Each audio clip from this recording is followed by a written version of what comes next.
눈에 보이는 가시적 세계에 대한 탐구는 과학이라고 말합니다.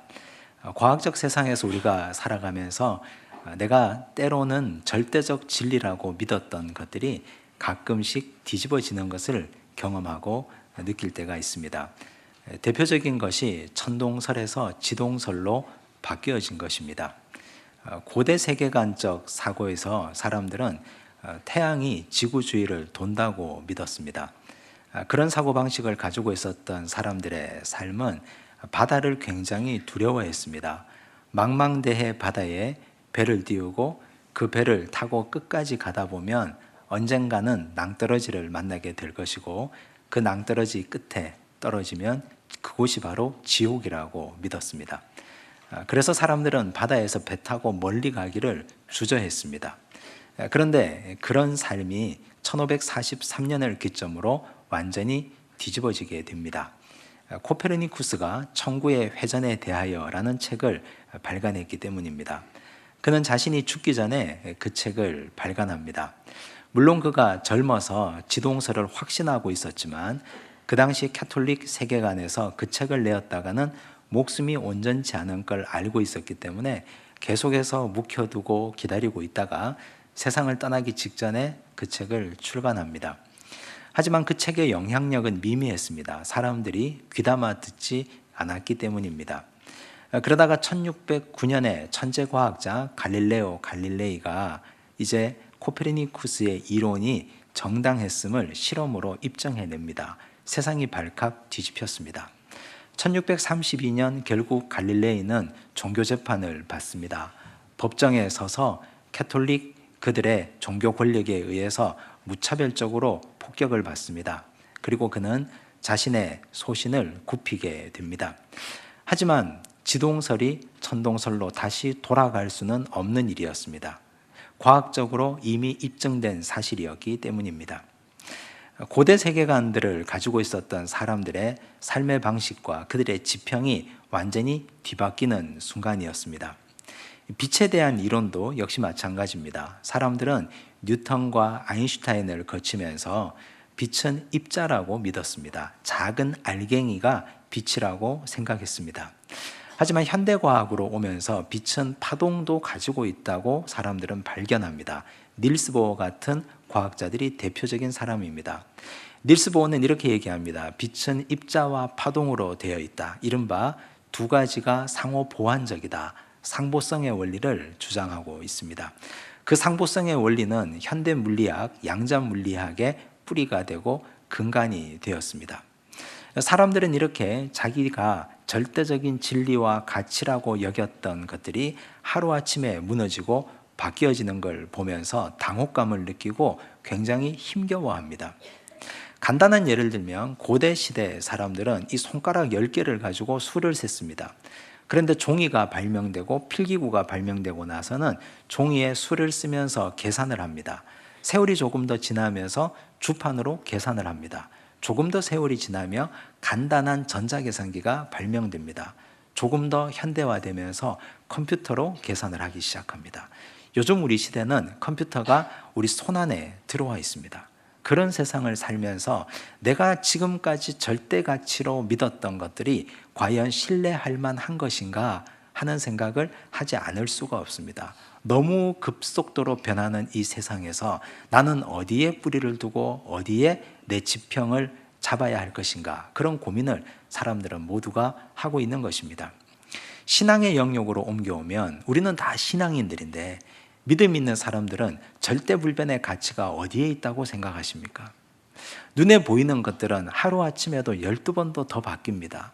하지만 눈에 보이지 않는 하나님이야말로 우리의 삶의 존재 근거가 되십니다.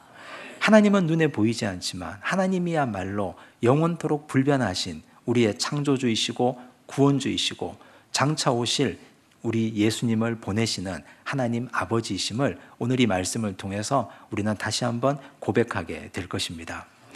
우리 삶의 모든 존재 지평이 무너지고 바뀌어진다 하더라도 하나님 한 분은 변함없음을 고백하는 은혜의 시간 되시기를 바랍니다. 예수님께서 성전 정화 사건을 일으키시고 그리고 성전 밖으로 나가십니다. 하룻밤을 모처에서 유하시고 그리고 날이 밝자 다시 예루살렘으로 들어오십니다. 베드로와 제자들 예수님이 함께 들어오시다가 뿌리째 말라버린 한 그루 나무를 발견합니다. 20절과 21절을 보시겠습니다. 함께 읽습니다.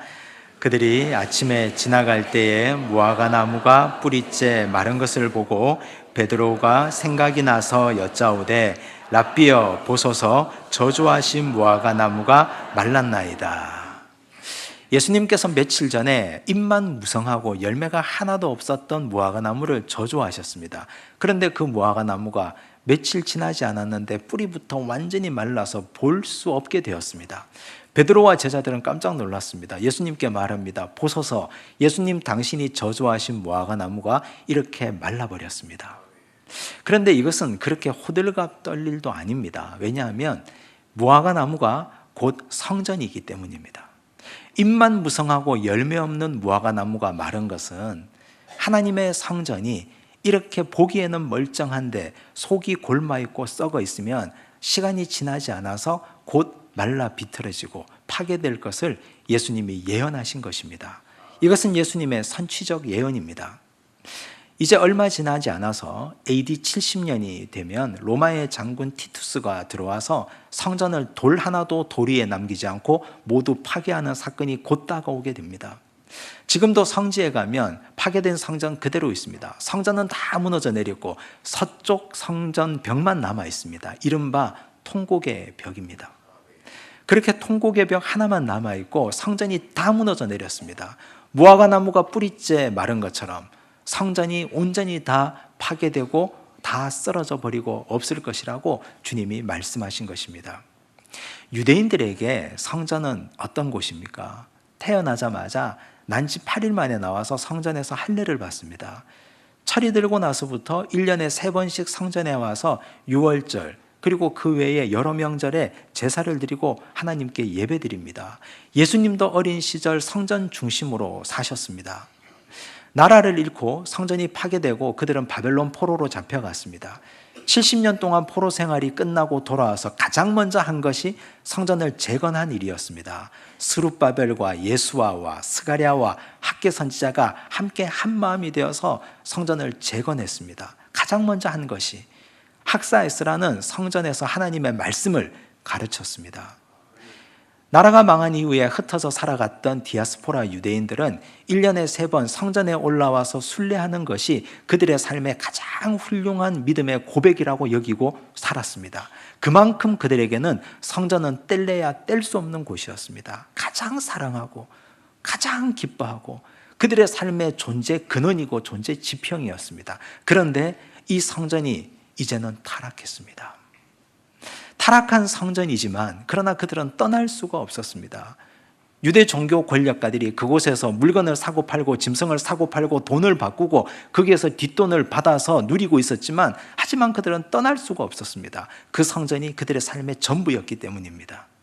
그래서 예수님은 말씀하십니다. 무화과 나무가 뿌리째 마른 것처럼 이 성전이 파괴되고 나면 그러면 너희는 어떻게 할 것인가? 성전이 다 사라지고 없는데. 오늘 이들의 고민은 우리 시대를 살아가는 우리 성도들의 고민과 굉장히 닿아 있습니다. 한국교회 선교 130년의 역사가 흘러가고 있습니다. 옛날에 초기 선교사님들이 이 땅에 오셔서 복음을 전할 때 아무것도 없었습니다. 척박했습니다. 미개했습니다. 가난했습니다. 전 세계 지구상에 이보다 더 가난한 나라가 없었습니다. 교회를 세웠습니다. 병원이 들어왔습니다. 학교가 세워졌습니다. 개화되었습니다. 복음의 능력이 방방곡곡에 들불처럼 퍼져갔습니다. 부흥의 역사가 일어났습니다.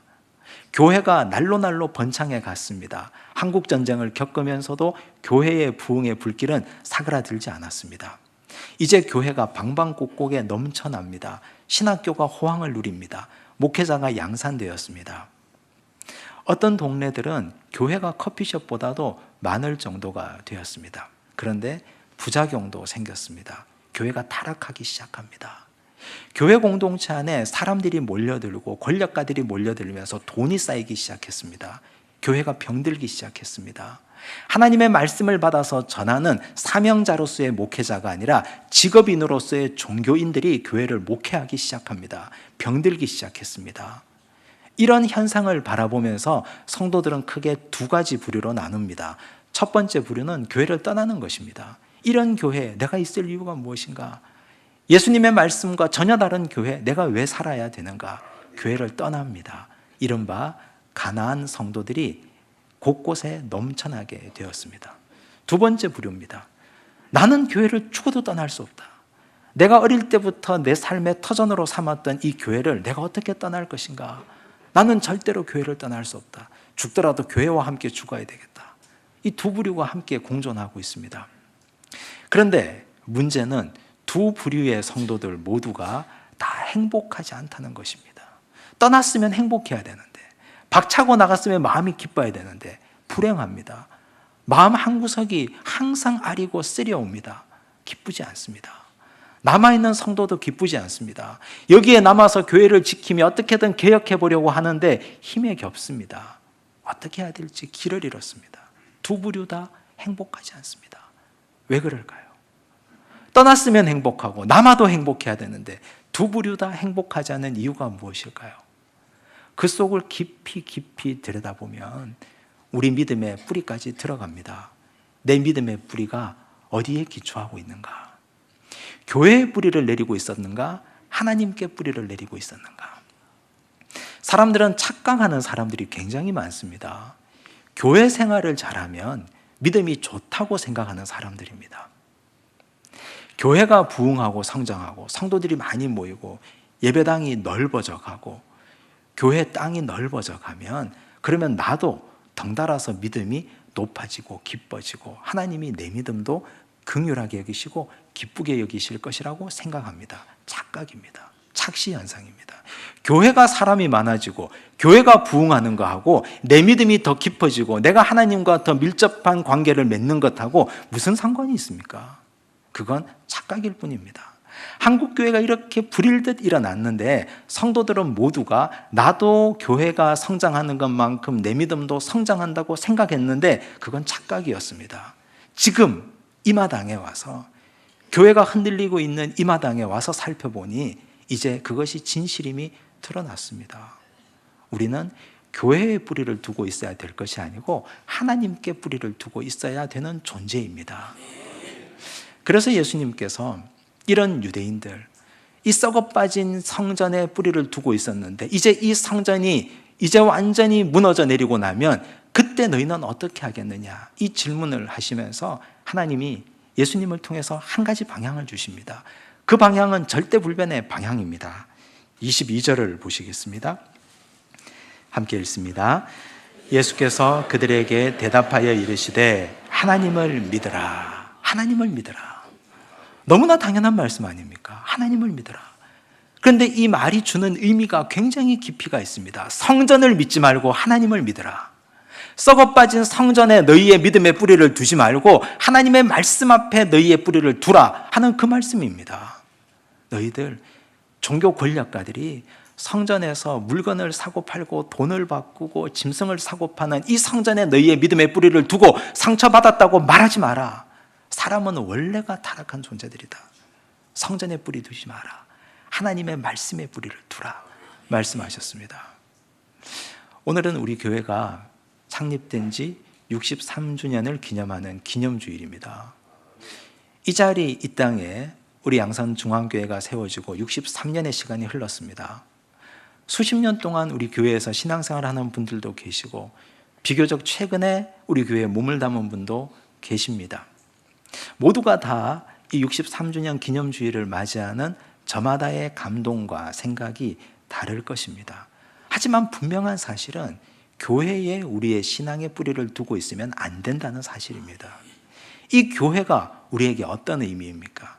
교회가 아닌 하나님께서 교회를 통해서 역사하시는 하나님의 능력과 말씀에 우리의 믿음의 뿌리가 내려져 있어야 됩니다. 그것이 살 길입니다. 그래야 우리가 살 수 있습니다. 어린아이들이 친구들끼리 이렇게 질문합니다. 너 교회 믿냐? 근데 그 말은 문법적으로 틀린 말입니다. 너 교회 다니냐? 해야 옳은 말입니다. 너 예수 믿느냐? 하나님 믿느냐? 해야 옳은 말입니다. 그런데 지금 와서 생각해 보면 그 어린아이의 말이 하나님의 음성처럼 들립니다. 왜 그렇습니까? 우리의 믿음의 존재 근원과 가치를 질문하는 아주 중요한 질문이기 때문입니다. 너 교회 믿느냐? 깊이 있게 생각해 봐야 됩니다. 과연 내가 교회를 믿었는지, 하나님을 믿었는지. 교회를 믿었다면 오늘 우리는 다시금 우리의 믿음의 뿌리를 점검하고 빨리 돌이켜야 됩니다. 교회는 믿음의 대상이 아니라 우리가 살아가는 삶의 터전일 뿐입니다. 우리의 믿음의 대상은 하나님 한 분이십니다. 교회를 믿어야 될 일이 아니고 하나님을 믿어야 하나님께서 기뻐하시고 하나님이 우리의 삶을 주관하시고 인도하실 것입니다. 시편 150편은 장장 굉장히 긴 시편들이 다 모여 있습니다. 저자도 여러 명이고 문체도 다양하고 저작된 시기도 굉장히 각양각색입니다. 그런데 시편 150편 전체를 압축하는 하나의 대표적인 시편이 있는데 주제 시편이 시편 1편입니다. 시편 1편을 살피면 시편 전체의 주제를 볼 수 있습니다. 시편 1편의 주제가 무엇입니까? 복 있는 사람 아닙니까? 복 있는 사람을 어떤 사람이라고 표현했습니까? 복 있는 사람은 시냇가에 심은 나무라고 표현했습니다. 여기 이 시냇가, 맑은 물이 흘러가는 이 시냇가가 교회입니까? 하나님의 말씀입니까? 하나님의 말씀이면 자명한 사실입니다. 건물로서의 교회가 시냇가가 아니라 하나님의 말씀이 살아있는 그곳이 우리가 뿌리 내려야 할 시냇가입니다. 그런데 이 지상에 있는 교회들은 성도들의 발목을 잡아두고 있습니다. 개교회주의가 얼마나 심한지요. 그런데 우리가 나중에 이 세상을 떠나서 하나님 앞에 서게 되면 교회 명찰 붙이고 하나님 앞에 서지 않을 것입니다. 모두가 다 천국 교회 백성들입니다. 저는 어떤 교회에 신앙생활 하다 왔습니다. 이렇게 우리의 출신과 신분을 밝히지 않을 것입니다. 하나님이 아버지 되시고 예수님이 좌정하고 계시고 천사들이 노래하는 그 천국에서 우리는 예수님 잘 믿다가 천국 가서 천국 백성으로 그곳에서 기뻐하며 찬양하고 예배드릴 것입니다. 중요한 것은 이 땅에서 내가 어느 교회에 다니냐가 중요한 것이 결코 아닙니다. 하나님께 뿌리를 내리고 있느냐 하는 것이 중요합니다. 시편 1편에 복 있는 자의 반대 계명이 무엇입니까? 박복한 자가 아닙니다. 악인입니다. 복 있는 자의 반대는 악인인데 악인을 어떻게 형상화하고 있습니까? 바람에 나는 겨와 같다 했습니다. 뿌리가 없는 자, 바람에 나는 겨와. 우리 삶의 지평을 교회의 뿌리를 두고 있다면 교회가 나를 실망시키면 나는 뿌리 없는 존재가 되고 바람에 나는 겨와 같이 살 수밖에 없습니다. 어디 교회만이 우리 존재의 지평이라고 생각하겠습니까? 사람들은 모두가 내 건강을, 내 지식을, 내가 지금까지 일구어온 나의 재물을, 내가 함께한 모든 인간관계를 내 삶의 존재 근원이라고 여깁니다. 하지만 그것이 무너지면, 그것이 부서지면 그럼 나는 어떻게 되는 것입니까? 그때 나는 어떻게 됩니까?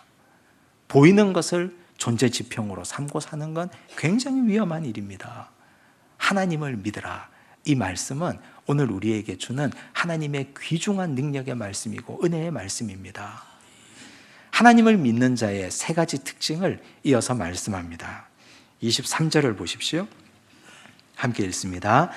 내가 진실로 너희에게 이르노니 누구든지 이 산들어 들리어 바다에 던져지라 하며 그 말하는 것이 이루어질 줄 믿고 마음에 의심하지 아니하면 그대로 되리라. 하나님을 믿는 자의 특징은 하나님과 깊은 인격적 관계 가운데 신뢰하는 자입니다. 모세를 보시면 모세가 하나님께 부름받은 시기는 80세가 넘어서였습니다. 하나님께 부름받아서 그가 이스라엘 백성들을 출애굽시킵니다. 그가 능력이 있을 때, 힘이 있을 때, 물질이 있을 때, 권력이 있을 때 하나님은 그를 찾지 않았습니다. 아무것도 없을 때, 하나님을 신뢰할 수밖에 없을 때 하나님 그를 불렀습니다. 그가 바로 앞에 갔습니다. 세상 최고의 권력자 바로 앞에 가서 하나님의 능력의 말씀을 전합니다. 10가지 재앙을 그 앞에서 행했습니다. 홍해 앞에 서서 바다를 갈랐습니다. 하나님을 신뢰하는 그 모세를 하나님은 기뻐하시고 마른 막대기 같은 모세를 들어 쓰셔서 놀라운 역사를 일으키셨습니다. 홍해 앞에서 얼마나 깝깝하고 얼마나 답답했겠습니까? 아무것도 없는데 하나님께서 말씀하셨습니다. 오늘 네가 본 바로의 군대를 다시는 보지 않을 것이다. 너희는 가만히 서서 하나님께서 오늘 행하시는 구원을 보라 말씀하셨습니다. 그리고 홍해를 향하여 지팡이를 내밀었을 때 바다가 갈라졌습니다. 바다의 땅이 마른 땅이 되어서 이스라엘 200만 군대가 다 건너가게 되었습니다. 놀라운 하나님의 역사였습니다.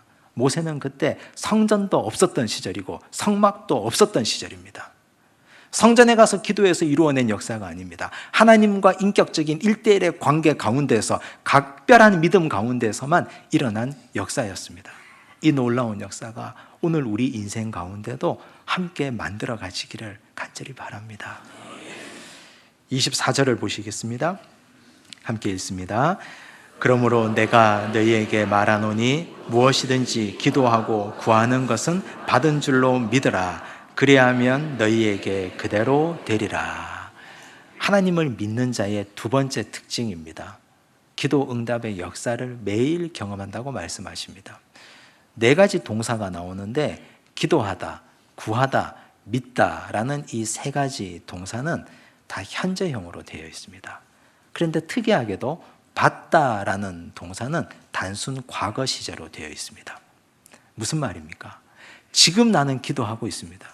어제도 구하고 오늘도 지금 간구하고 있습니다. 하나님께서 이루어 주실 줄 믿고 계속해서 기도합니다. 그런데 이미 응답은 받았다고 말씀하십니다. 오늘 기도하나 어제 이미 응답이 이루어졌다고 하나님이 확정하시고 약속하시는 것입니다. 하나님과 깊은 관계성 가운데 있는 하나님의 백성들에게는 이런 놀라운 축복이 주어집니다.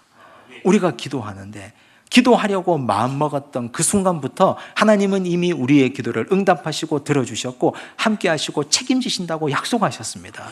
이 확정은 이 본문에만 나오는 것이 아닙니다. 다니엘 10장 12절을 보십시오. 함께 읽습니다. 그가 내게 이르되 다니엘아 두려워하지 말라. 내가 깨달으려 하여 내 하나님 앞에 스스로 겸비하게 하기로 결심하던 첫날부터 내 말이 응답받았으므로 내가 내 말로 말미암아 왔느니라. 다니엘이 세일의 기도를 하나님께 드렸습니다. 세일의 21일입니다. 21일 동안 금식하면서 하나님께 기도 제목, 각별한 기도의 제목을 가지고 나와서 기도했습니다. 기도가 끝나는 21일째 되던 날에 하나님의 천사가 다니엘에게 와서 말씀합니다. 이 놀라운 응답이 얼마나 놀라운지요. 말씀하셨습니다. 다니엘아, 네가 기도하기로 결심했던 그 첫날부터 이미 너의 기도가 응답되었다. 21일 동안 기도해서 응답받은 것이 아니고 기도하려고 마음먹었던 그 순간부터 너의 기도가 이미 응답받았다 약속하시고 말씀하셨습니다. 이건 놀라운 하나님의 약속의 확증이 아니고 무엇이겠습니까? 다니엘은 성전에서 기도한 사람이 아닙니다. 다니엘은 바벨론 포로로 잡혀갔다가 바벨론 시기를 다 지나고 페르시아 시절에 이 기도를 드렸습니다. 그는 나라를 잃고 포로로 잡혀갔다가 그 나라 그 땅 바벨론 페르시아 시절에 관리로 살았습니다. 성전에는 와보지 못했습니다. 그런데 하나님과 깊은 인격적 관계를 맺고 마치 시냇가에 심겨진 나무처럼 하나님 앞에 간절하게 기도했을 때 기도 응답의 역사를 이루어내었습니다. 우리의 존재 지평이 성전이 아니라 하나님께 있어야 됨을 입증하고 보여주는 말씀입니다. 25절을 보십시오. 함께 읽습니다. 서서 기도할 때에 아무에게나 혐의가 있거든 용서하라. 그리하여야 하늘에 계신 너희 아버지께서도 너희 허물을 사하여 주시리라 하시니라. 하나님 안에 있으면 용서받고 용서하는 자가 된다는 말씀입니다. 성전 시절에 용서는 1년에 단 한 번, 유대인들 중에 단 한 분, 대제사장만 할 수 있습니다. 이스라엘 모든 백성들의 죄를 다 모아서 1년에 단 한 번 대속죄일에 대제사장이 지성소에 들어갑니다. 그래서 모든 이 나라 백성들의 죄를 다 내어놓고 하나님께 기도합니다. 하나님은 그러면 그 기도를 들으시고 사해 주셨습니다. 용서를 빌 수 있는 날은 1년에 단 한 번. 그것도 내가 할 수 없고 대제사장이 나를 대신해서 용서를 빌어줘야 됩니다. 이것이 성전 시절입니다. 그런데 성전이 다 무너지고 나면 하나님은 말씀하셨습니다. 직접 나오라.